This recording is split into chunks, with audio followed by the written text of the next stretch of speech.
여러분 안녕하세요. 잘 지내고 계시지요? 벌써 금요일이 되었어요. 오늘도 또 이어지는 주말의 시간들도 하나님의 특별하신 은혜와 사랑 안에서 기쁨과 감사가 더욱 넘쳐나는 그런 복된 시간이 되어질 수 있기를 기원합니다. 오늘 함께 우리가 나눌 말씀은 요한복음 1장 4절 5절 말씀인데요. 제가 먼저 봉독하겠습니다. 그 안에 생명이 있었으니 이 생명은 사람들의 빛이라.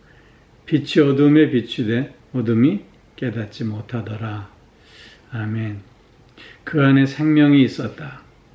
즉 예수 그리스도 안에 생명이 있습니다. 이 생명은 단순히 살아있음을 의미하는 것이 아니라 하나님 안에서 계속적으로 누리는 최고의 삶, 즉 영생을 의미하고 있는 것입니다. 우리가 그리스도 안에서 누릴 수 있는 이 영생은 단순히 시간적인 개념이 아니라 질적인 개념입니다.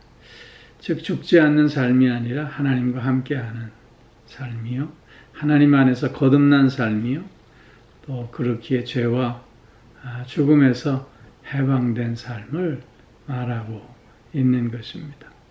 오늘 본문에서 이 생명이 사람들의 빛이 되었다고 말씀하고 있습니다. 생명이 비친 이유가 무엇입니까? 그것은 첫째로 빛은 생명을 자라나게 하기 때문입니다.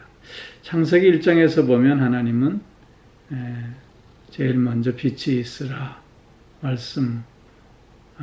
말씀하셔서 빛과 어둠을 나누어 주셨습니다.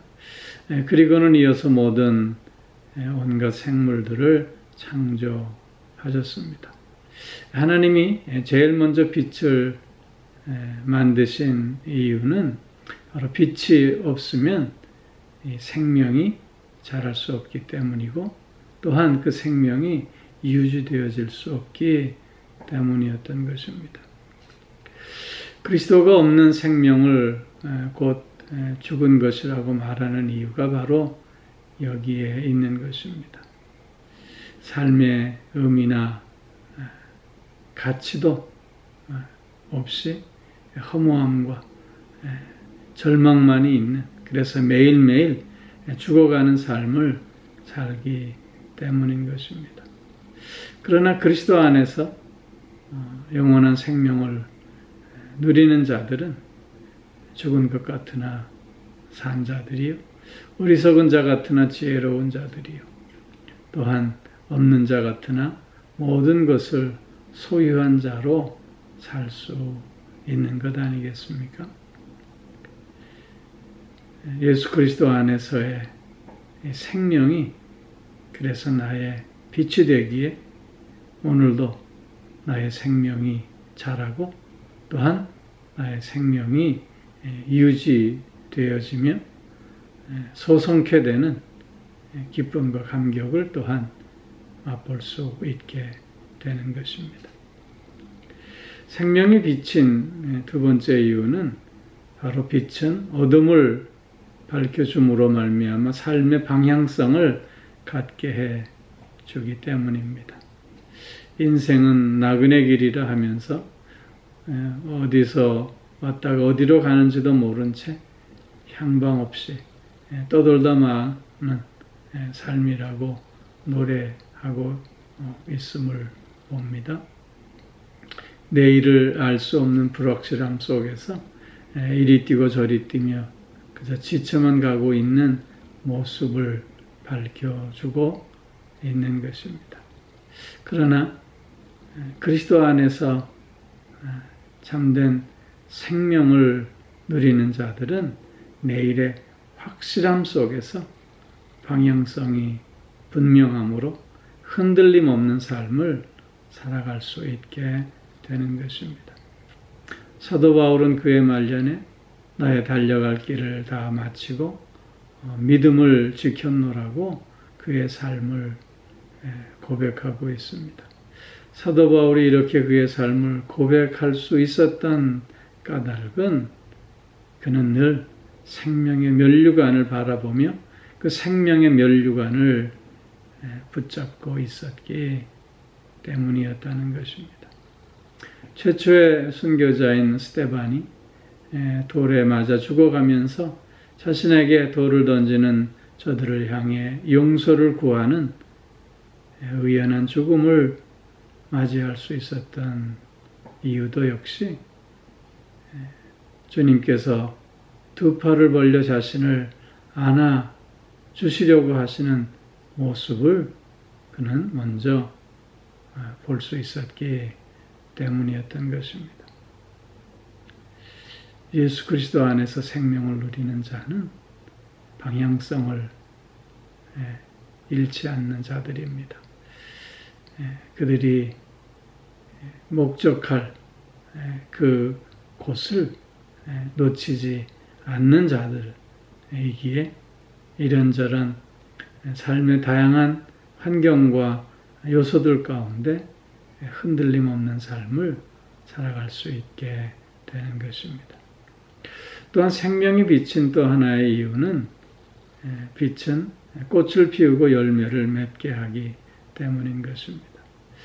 식물은 꽃을 피워 그 의미를 말하고 또한 나무는 그 열매를 맺음으로 자신의 가치를 증명하고 있지 않습니까? 이처럼 꽃을 피워 그의 그됨을 또 열매를 맺어 그의 그됨을 드러낼 수 있음은 바로 빛이 있기 때문인 것입니다. 마찬가지로 그리스도 안에서 영원한 생명을 누리는 자들은 그래서 오늘도 나의 나됨을 이루어가는 삶을 살게 된다고 하는 것입니다. 요한복음 15장 5절에서 보면 나는 포도나무여 너희는 가지니 내가 저 안에 저가 내 안에 있으므로 많은 열매를 맺을 수 있다 말씀하고 있지 않습니까? 그렇기에 나 없이는 아무것도 할 수 없는 존재임을 밝혀주고 있는 것입니다. 예수 그리스도 안에 있는 영원한 생명을 누리고 맛보는 가운데 우리는 나의 나됨을 이루어가며 참된 만족과 또한 기쁨을 누리는 삶을 살 수 있게 되는 것입니다. 이런 생명이 오늘도 나의 빛이 되어 주심은 하나님의 큰 은혜요 또한 사랑이요 복이 아닐 수 없는 것입니다. 5절 말씀에서 보면 빛이 어두움에 비치되 어둠이 깨닫지 못하더라 말씀하고 있습니다.